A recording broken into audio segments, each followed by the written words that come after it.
Long ago, in Susa, a city in the vast and majestic Persian Empire, King Xerxes ruled with power and wealth. One day, he threw a huge feast and ordered his queen Vashti to appear before his guests to show off her beauty. But Vashti refused, angering the king. In his rage, Xerxes banished her and began searching for a new queen, one who would be obedient and bring honor to his throne. In the city of Susa lived a Jewish girl named Esther. She had faced great challenges in her life, for she was orphaned at a young age and raised by her older cousin, Mordecai, who was also Jewish. Despite her humble beginnings, Esther grew up to become a young woman with rare beauty and a kind heart that captivated everyone around her. One day, King Xerxes, the powerful ruler of Persia, decided he needed a new queen after Vashti's defiance. He ordered a search throughout the kingdom for the most beautiful young women. Many girls were brought to the palace, and Esther was one of them. When the king saw her, he thought she was the most beautiful of all. She was chosen to enter the king's palace, but she kept her Jewish identity a secret, just as Mordecai had advised. In time, the king was captivated by Esther's kindness and beauty, crowning her queen. While in the palace, Esther was given special treatment and guidance by Haggai, the king's eunuch.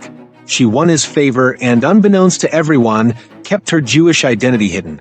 Meanwhile, Mordecai often visited the palace gates, giving her advice and checking on her well-being. As time passed, a man named Haman, the king's advisor, rose to power. Haman was proud and demanded that everyone bow down to him. However, Mordecai refused, boldly proclaiming, "I only bow to God," and raged. Haman devised a terrible plan to destroy all the Jews. Haman deceived the king by presenting the Jewish people as a threat to the kingdom. He said, "There are certain people scattered throughout your empire who keep their own laws and refuse to obey the king's commands. It is not in your best interest to tolerate them." Haman convinced Xerxes that allowing the Jews to live could destabilize his reign. The king, unaware of Haman's true intentions, signed a decree to have all the Jews killed. When Mordecai learned of Haman's evil plan, he was devastated. He tore his clothes and cried out in the streets, asking God for help. He sent a message to Esther, urging her to use her position to save their people. He reminded her, "Do not think that you will escape in the palace, because you are the queen. If you remain silent, help will come from elsewhere. Who knows? Perhaps you were made queen for such a time as this." Esther faced a difficult choice. Approaching the king without being summoned was a dangerous act. Anyone who did so could be executed. Yet she knew she had to act. Gathering her courage, she asked Mordecai to rally the Jews to fast and pray for her for 3 days. She and her attendants also fasted. At the end of the 3 days, Esther resolved to act, saying, "If I perish, I perish."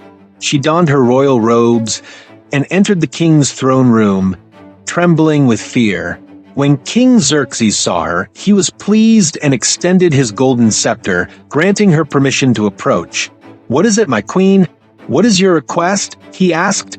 Rather than making her request immediately, Esther wisely invited the king and Haman to a banquet she had prepared, cleverly biding her time.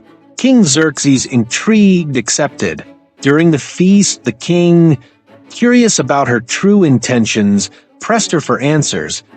But Esther invited them to another banquet the next day, where she promised to reveal her request. That night, Haman saw Mordecai at the gate, still refusing to bow to him. Furious, Haman ordered that a gallows 75 feet high be built to hang Mordecai. But that same night, the king could not sleep. He asked for the royal chronicles to be read to him, and was reminded of Mordecai's earlier act of loyalty in foiling an assassination plot.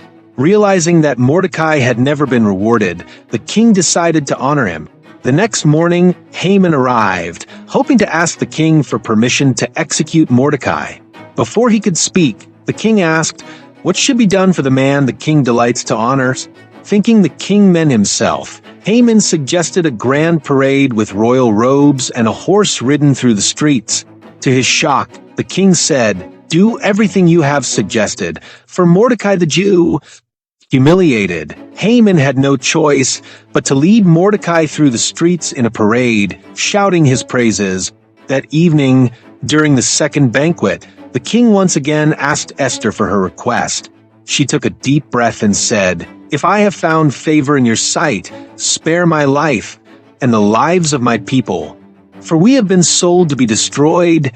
The king was taken aback and asked, "Who would dare to do such a thing? The enemy is this vile Haman." Esther replied boldly, pointing to the wicked advisor. The king, realizing he had been deceived, stormed out of the room in fury. Haman, terrified, begged Esther for mercy. When the king returned, he saw Haman falling on Esther's couch and thought he was attacking her. In his rage, the king ordered that Haman be hanged on the very gallows he had built for Mordecai. In a twist of fate, Haman's plot backfired. He was executed on the same gallows meant for Mordecai, the same gallows he had ordered to be built to hang Mordecai. Although Haman was gone, the decree to destroy the Jews could not be revoked.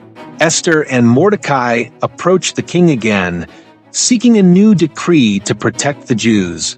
King Xerxes agreed and issued a second decree allowing the Jews to defend themselves. Letters were sent throughout the empire. On the day of the new decree, the Jewish people celebrated their victory, and the festival of Purim was established to commemorate their deliverance. Mordecai's courage was rewarded, and he was promoted to a position of great power in the king's court. Esther became a beloved queen, not only for her beauty but for her bravery and selflessness in saving her people. The story of Esther teaches us about courage, faith, and the importance of standing up for what is right, even in the face of great danger. Esther's legacy reminds us that we can make a difference, and sometimes we are placed in specific positions for a greater purpose. Don't miss out on the powerful lessons and inspiring stories we have in store, and tap the notification bell so you never miss a new story. Follow us for more captivating Bible adventures that will strengthen your faith and uplift your heart. Hit that subscribe button and join the Bible Storytime.